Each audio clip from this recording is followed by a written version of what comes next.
Bom dia, boa tarde, boa noite. Esta é mais uma edição de Pedro e Cora, aquele seu programa sobre influenciadores da política. Pedro e Cora, como vocês sabem, toda terça-feira, toda quinta-feira no YouTube do Meio. Na sua plataforma favorita de podcasts, eu sou Pedro Dória. Ao meu lado está minha queridíssima amiga Cora Roney. Nós vamos falar sobre todos os influenciadores que estão no jogo político, né, Cora? Rapaz, É só um, né? Temos, enfim, um candidato influencer. temos um problema.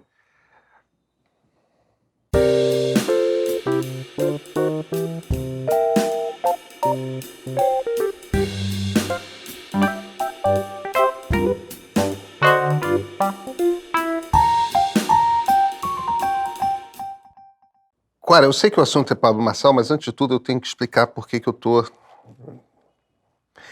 Eu tava de gravata e paletó também, então hoje é dia de vir de Brasília,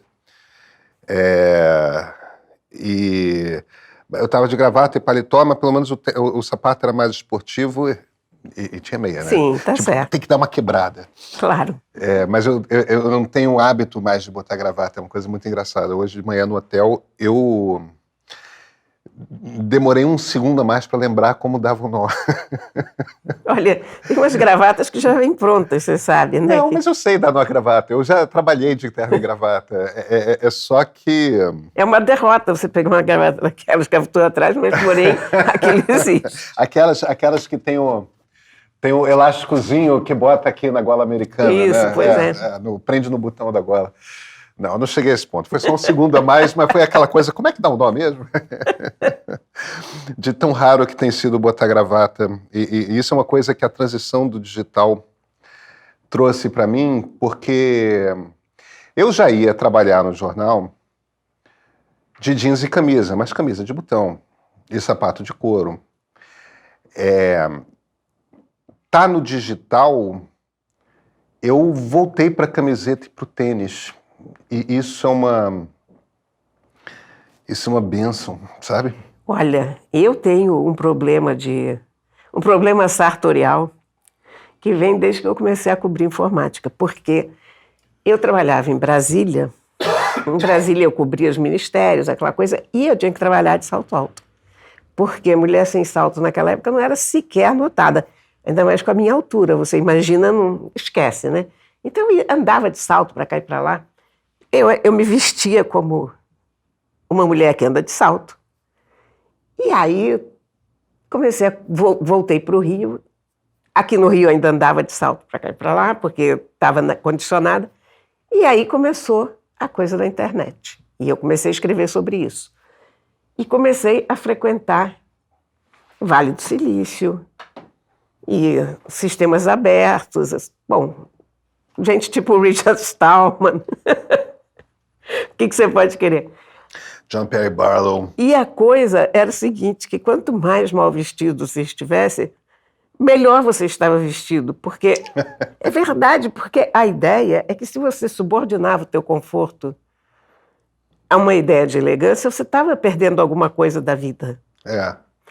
E eu estava muito numa fase, eu não vou dizer que eu estava em fase de formação, porque eu já tinha bastante anos, mas foi uma redescoberta profissional ali, uma redescoberta de mim mesma, até de descobrir uma coisa que me interessava muito, que nunca tinha passado pela minha cabeça, que pudesse me interessar de alguma maneira. Uma coisa com uma pegada que não era de humanas, imagina. Como assim? E aí eu comecei a andar só com a camiseta do Windows 3.1. Aí você tem aquelas camisetas que são históricas, porque é do lançamento do WordPerfect. Aquelas camisetas que fazem o maior sucesso quando você está na Condex, mas que no resto do mundo as pessoas olhavam e diziam, porra, mas que mulher mal vestida. Mas, porém, como eu vivia lá, e como a minha tribo era essa, eu acabei para o mundo da elegância. E eu passei a usar Birkenstock, nunca mais tirei Birkenstock do pé. Salto, eu não me lembro mais quando usei pela última vez, e me lembro que uma vez eu entrei num quarto de bagunça ali que eu tenho, sabe aquele quarto que a gente tem em casa, que ficou as caixas, tinha uma caixa de sapatos, eu digo, o que é isso? tinha um sapato de salto lá dentro, eu quase dei um grito. Se fosse uma cobra, eu teria me assustado menos. Ah, socorro! Isso daí. Então, a tecnologia tem a sua influência. E olha, ouso dizer mais, acho que isso vai pegar um círculo maior de pessoas, porque cada vez mais as pessoas estão vendo mais as pessoas na internet, cada vez mais as pessoas estão trabalhando de casa também, e eu acho que aos poucos as pessoas vão começar a se dar conta de que, ó... Mas isso é uma coisa... Eu fui principalmente para um evento no Ministério Público Eleitoral sobre as eleições desse ano. Um bom lugar para você estar nesse momento. Sim. Eu fui falar ali, mas também ouvi, né? Ouvi histórias. Mas conversando com um dos procuradores, ele comentou que ele estava começando a usar mais camiseta. Quer dizer, a coisa que bateu para mim é se até um procurador está começando a usar camiseta em Brasília, é porque talvez esse troço tenha futuro mesmo, pois sabe? Eu acho que você tem toda a razão. O ver as pessoas muito mais informais na internet muda esse jogo, sabe? Está dando às pessoas o ar de pessoas. As pessoas estão aparecendo nas suas próprias casas. Você vê, de repente, que o cara que é muito famoso e muito importante, a estante dele é uma coisa esquisita, que não inspira confiança. O outro, você vê que tem um gato, né? Aí tem aquela cena clássica maravilhosa do sujeito que estava dando a entrevista para a BBC e veio... Veio um bebê assim, e a mulher vai achando que está disfarçando, né? Que é a melhor cena da pandemia, né? Para a síntese da pandemia. As pessoas começam a descobrir que os outros são pessoas normais. É isso. Toda coisa do terno e gravata e da roupa elegante é feita para não... É para disfarçar o para ser não humano dar que essa você ideia. é, né? Exatamente, é para mostrar como você é importante, que pessoa que você é. Eu não quero... A gente está fazendo aquilo que os americanos chamam de bury the lead, né?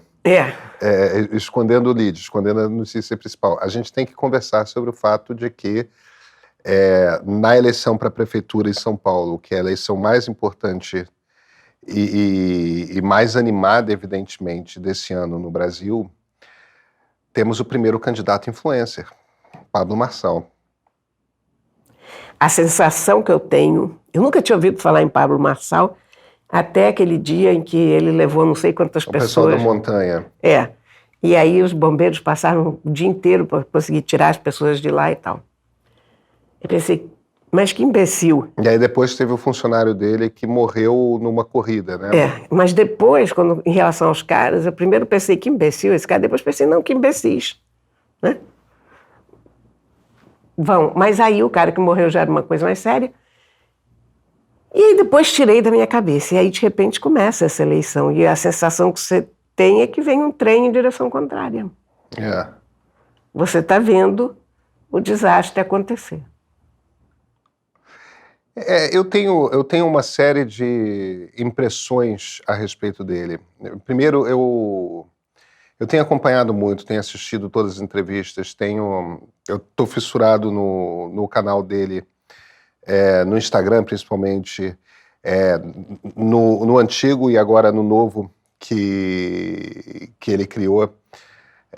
Sigo também alguns das contas auxiliares de gente que cria, não sei se da equipe dele ou não. Algumas impressões. Primeiro, ele é evidentemente muito mais inteligente que Jair Bolsonaro. Bom, né? Não, veja. Mas eu acho que não é só uma questão de inteligência, não, tá? Ele usa a internet de uma maneira mais inteligente que o Bolsonaro. Mas quem usava a internet não era o Bolsonaro, era o Carluxo. Não, tudo bem, Cora, mas bem ou mal, a gente tinha uma referência de quem faz internet com competência. Sim. Quem faz... entendi. Quem faz esse troço bem na política e de repente aparece alguém que faz melhor do que ele. Eu fico com um pouco a impressão de que se ele se elege prefeito de São Paulo, daqui a 2 anos ele é candidato à presidência da República. E o pior é que ele se elege. Não sei se ele se elege, mas ele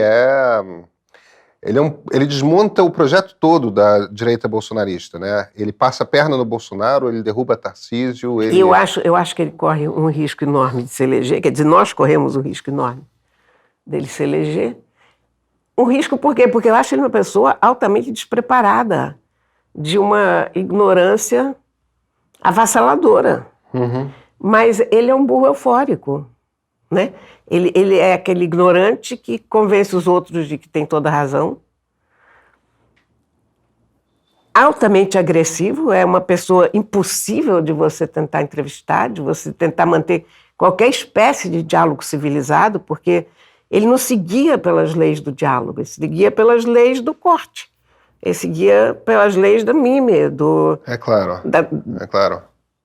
E ele é muito interessante dando entrevista, sabe? Porque ele não é que nem o Bolsonaro. O Bolsonaro fala uns desaforos para os jornalistas. E o Pablo Marçal, a postura dele com o jornalista, primeiro, é uma coisa passiva-agressiva, mas tem uma cortesia. Ele não está desrespeitando ninguém. Ele está conversando duro, mas não está propriamente desrespeitando ninguém. Agora, tem umas coisas mais interessantes que são... Ele foge das perguntas respondendo as perguntas. O que eu quero dizer com isso? Não é aquele político que começa a falar de outro assunto, né?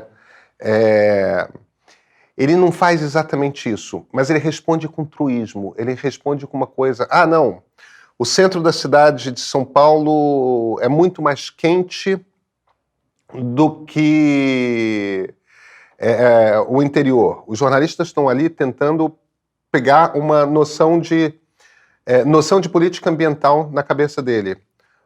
Não, tem que botar 700 mil árvores, 70 mil árvores, não sei qual era o número, não sei quantas, 7 mil árvores, plantar 7 mil árvores por ano. Chuta um número assim, tipo, e dá aquela resposta que não é necessariamente uma resposta incorreta, mas não é exatamente uma política pública, entendeu? Tá, tudo bem, como é que é? Quem que faz? Como é que é a lógica de onde que você planta? Onde? Até porque aquilo é tudo cimentado, né? Como é que faz esse negócio? Ou então, ele tem uma coisa que é muito interessante, nós jornalistas às vezes temos aquele hábito, né? Não, que o senhor propõe tal coisa na sua, por exemplo, teleférico. É interessante porque é uma pergunta que foi feita tanto na CNN quanto na Globo News na segunda-feira. Ele tem essa tese de que ele vai botar nas periferias de São Paulo, nas favelas, teleféricos. O problema é que no teleférico você bota morro acima, morro abaixo. E aquilo é plano. São Paulo é plano. Não tem lugar, não tem topografia para você fazer teleférico.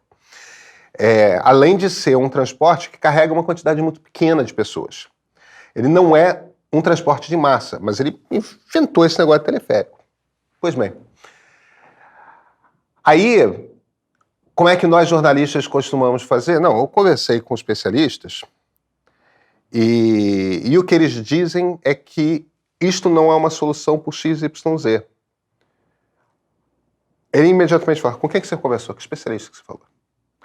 O pessoal da CNN ficou assim... Que é aquela situação, a maioria das pessoas não sabe, mas em geral, quando a gente conversa com um técnico que não vai citar, a gente não pede a permissão para citar. Então, se você está no ar ali, você fica naquela, será que eu posso dar o nome da pessoa? Não, eu vou botar a pessoa aqui, de repente, aí vai ser atacada por vídeo e tudo mais. Na Globo News, a Mônica Waldvogel, não, eu conversei com fulano. Quando ele perguntou, mas é uma maneira, esse negócio de...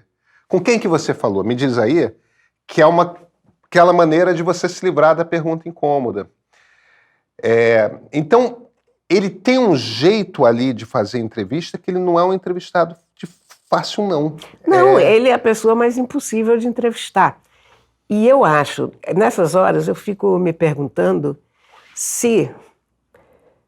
nós não estamos vendo tudo errado, porque nós ainda estamos com aquela ideia de que os candidatos têm que ter o mesmo tempo de tela, que nos jornais a gente tem que dar o mesmo tamanho para um candidato, para outro. Agora... Mas isso a legislação eleitoral exige, eu sei tá? que essa legislação eleitoral exige, mas isso aí é passado. Até porque, diante da internet, a televisão já é residual. É. De fato é. Quer dizer, você vê quantos memes o cara solta, quantos cortes, quantos vídeos. Então, como é que se faz isso? Eu não sei, quer dizer, eu acho que as pessoas estão errando quando tentam tratar esse cara como se fosse uma pessoa normal. Como se ele estivesse jogando limpo. Uhum. Você não pode jogar limpo com uma pessoa que está jogando sujo. É verdade. Sabe? É um equívoco e é aquele paradoxo da intolerância. Nós estamos dando uma chance para o cara que não quer dar chance a ninguém. Que não está jogando o mesmo jogo. São dois jogos diferentes sendo jogados. E isso é um troço. Aí bate na questão da lei eleitoral, que é uma coisa que eu falei um pouco nos 2 pontos de partida dessa semana, que tem uma peculiaridade da lei eleitoral, que foi uma lei feita pensando em televisão e rádio, mas se você monta um veículo de comunicação que é a sua empresa, e a construção por esses mega influencers desses troços é a construção de um negócio, você não pode usar esse instrumento na sua campanha eleitoral. A lei diz isso, que você não pode. Silvio Santos. Não, pois é justamente o exemplo que eu dei. O Silvio Santos, quando saiu candidato, ele não poderia usar o SBT, e o Pablo não pode usar as redes sociais que ele construiu para a empresa dele, para o negócio dele como de coach, para o negócio dele de influenciador. Ele não pode usar aquilo para fins eleitorais. E esse troço é um troço que as pessoas não compreendem que não pode porque a lei não permite que use. E isso abre, tem um processo no Tribunal Superior Eleitoral que a ministra Carmen Lúcia está começando a avaliar, e tem esse processo por conta de abuso de dinheiro e abuso de meios de comunicação. Quer dizer, são 2 processos que podem levar à inelegibilidade dele. E esse troço ninguém está explicando direito como é que funciona. Mas isso levanta uma questão que é um influencer que se lance candidato não pode usar as suas redes para fazer propaganda eleitoral. Não, porque esses caras chegam com não sei quantos milhões de seguidores. Se você fizesse essa rede como político, para fins políticos desde o início, não tem problema. Aí tem um bando de regras que você tem que seguir. No fim das contas, o ponto que eu estou fazendo um pouco aqui é: as leis foram criadas para uma época e elas estão começando a ser adaptadas para essa nova época, e isso não está sendo incorporado as pessoas ainda não entenderam como é que esse jogo faz. Não, as pessoas não entenderam, a começar por nós, jornalistas, que estamos lidando com esse cara, como nós lidamos com o Bolsonaro, como eles lidaram com o Trump, como se fossem pessoas civilizadas com quem você pode se sentar e levar uma conversa. A gente está praticando canoagem com uma pessoa que vem de jet ski para competição. Não dá. Não dá.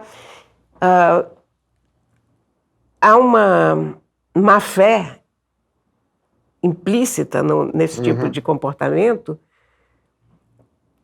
que deveria ser cerceada de alguma maneira, ou que deveria ser combatida com as mesmas armas. Você não pode fazer um painel de jornalistas sérios, pessoas que passaram a vida estudando os assuntos. Você pode gostar ou não gostar das pessoas, mas que estão lá, estão levando a vida a sério, fazendo perguntas, estudando.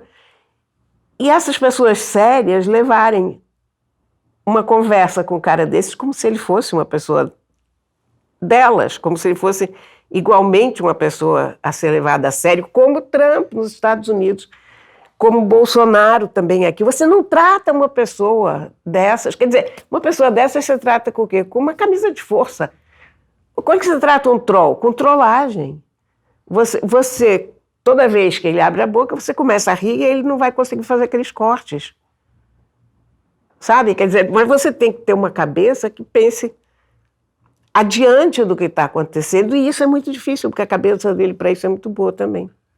E ele está falando de um cara que é bom disso. E ele tem uma multidão, ele descobriu uma forma de botar uma quantidade que a gente não sabe de gente pensando nisso 24 horas. Ninguém vai conseguir ter essa mesma quantidade de gente. Então, você tem uma mistura aí de culto, né? Porque essas figuras viram figuras carismáticas. Ele é ligado a uma das denominações evangélicas. Pois é. Você vê o que o Trump fez com o Partido Republicano nos Estados Unidos é assustador. Botou no saco, Acabou. Não existe como... Aquela coisa que você dizia, bom, eu nunca conheci o republicano. Eu só conheci o John Perry Barlow, mas ele deixou de ser republicano, então pronto. Isso nos anos 90. Nos anos 90. Mas tudo bem. Havia republicanos que eram gente normal, quer dizer, era apenas uma forma diferente de pensar. Ok, perfeito, zero problema com isso. Agiam dentro das mesmas regras. Eles vinham para competir. John Perry trabalhou no gabinete de Dick Cheney. Pois é, e o avô dele era senador. Tinha uma coisa republicano. assim. John Perry Barlow era uma figura que era letrista dos Grateful Dead. Tanta era saudade dele. Cowboy hippie do Vale do Silício. Uma figura adorável, realmente. Era uma figura encantadora, brilhante. E ele, a certa altura, disse, não aguento mais. Eu não sei nem qual foi, acho que foi, não sei se foi a guerra do Iraque, foi alguma coisa qualquer que... E olha que nos Estados Unidos isso é feito time de futebol, né? A pessoa nasce dentro daquele partido e não muda a vida inteira. Mas, enfim, mas o fato é que você tem um partido, né? Voltando a essa analogia da competição de canoagem, eles competem com canoas, eventualmente eles botam alguém para empurrar a canoa lá por baixo, mas eles estão de canoa. Eles não vêm com jet ski. Sabe? E você diz para o cara, isso é um jet ski? Ele diz, não, mas é um veículo aquático, estamos... Sabe? Não dá. Eu não tenho tantas convicções quanto você não nessa história, Cora. Porque, por um lado, ele, assim como o Bolsonaro, estão representando, de alguma forma, as aflições de um conjunto grande de pessoas na sociedade. E me aflige muito perceber, fundamentalmente, que nós não conseguimos falar com essas pessoas e os únicos que estão conseguindo falar com essas pessoas são figuras como Bolsonaro e Marçal. Mas são duas coisas diferentes. Não, eu não estou dizendo que é distinto, que é igual ao que você está falando, não, que é equivalente ao que você está falando, não. Existe uma dor na sociedade brasileira que nós não estamos conseguindo tocar. E esses caras estão conseguindo tocar nessa dor. E isso é uma sociedade rachada. Veja, eu tenho muito medo do que Pablo Marçal pode ser como prefeito de São Paulo ou presidente da República.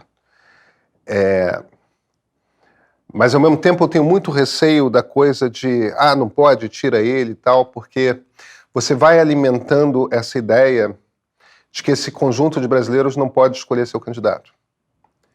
Entende? Eu entendo esse lado. E se você pega e convence 20%, 30% da sociedade de que a democracia não funciona para ela, as pessoas não vão querer mais democracia, ali na frente a gente perde a democracia. Então, se você começa a ficar excluindo alguns candidatos que representam uma quantidade tão grande de pessoas... Quer dizer, se correr o bicho pega, se ficar o bicho come, porque... Não é um problema trivial. Porque quando um cara desse chega ao poder, a primeira coisa que dança é a democracia. É. A gente sabe disso. É. E com longuíssimo alcance, né? Porque você vê a situação do Lula hoje, o Lula está muito confortável. O Lula era para estar apanhando muito mais do que está apanhando. Mas ele não está apanhando em grande parte porque uma quantidade muito grande de pessoas teme muito essa extrema-direita. Pois é, exatamente. Então, você contamina todo o ambiente político. Eu mesma, eu batia muito mais no Lula antigamente. Ele diz coisas, a questão da Venezuela, por exemplo, eu há, sei lá, alguns anos, eu já teria escrito 4, 5, 6 coisas sobre isso, porque me revolta num grau assim, além do normal. Mas eu, como toda pessoa do meu feitio, da minha educação, do que você quiser, da minha maneira de ser, do meu DNA, eu tenho mais medo do Bolsonaro do que do Lula. E eu não quero bater no Lula, mesmo em coisas que eu acho que são absurdamente condenáveis, que eu bateria normalmente, porque tem o fantasma do Bolsonaro, eu reconheço que tem. Eu me sinto na obrigação de... tem uma diferença que eu faço jornalismo político, você eu não faz, faço, né? Quer dizer, então veja, a minha dúvida é a seguinte, vou eu buscar sarna para me coçar, pondo areia no caminhãozinho do Bolsonaro? Essa é a questão. Eu sinto que eu tenho... É meu trabalho criticar quem está na presidência da República. É outra... Mas eu compreendo perfeitamente seu receio e... Eu estou falando... Aqui eu acho que não é nem como jornalista, como qualquer pessoa que está nas redes sociais, sabe? Quer dizer, como eu percebo que isso está acontecendo com incontáveis amigos meus, que se manifestam em redes sociais e que também batiam no Lula muito mais forte, e não estão não batendo porque o Lula mudou, ou porque nós mudamos, ou porque nos convencemos de que ele é uma pessoa legal. Não, é porque a gente sabe a alternativa. E é aquela alternativa que a esquerda sempre vendeu nos seus sonhos mais delirantes, né? Vem aí um fascista, vem não sei o que, aí vem. Aí vem. Cora, nos vemos na terça-feira? Nos vemos na terça-feira. Mas olha, toda a minha solidariedade ao eleitor de São Paulo, toda a minha solidariedade aos colegas de São Paulo, a todo mundo que tem que trocar ideias com o Pablo Marçal. Enfim. Política é o tema central do meio, ninguém entende a política sem antes entender um pouco de história. Por isso resolvemos dar um desconto de 50% no pacote com os 4 cursos de História e Política do meio. Saiba tudo sobre ideologias brasileiras, a nova república, o conflito Israel-Palestina e o que realmente significa ser liberal. Faça uma assinatura anual do MEI e ganhe o acesso a esses 4 cursos com um desconto de 50%, tudo por apenas R$ 290. Entenda o passado, o presente e garanta o seu futuro.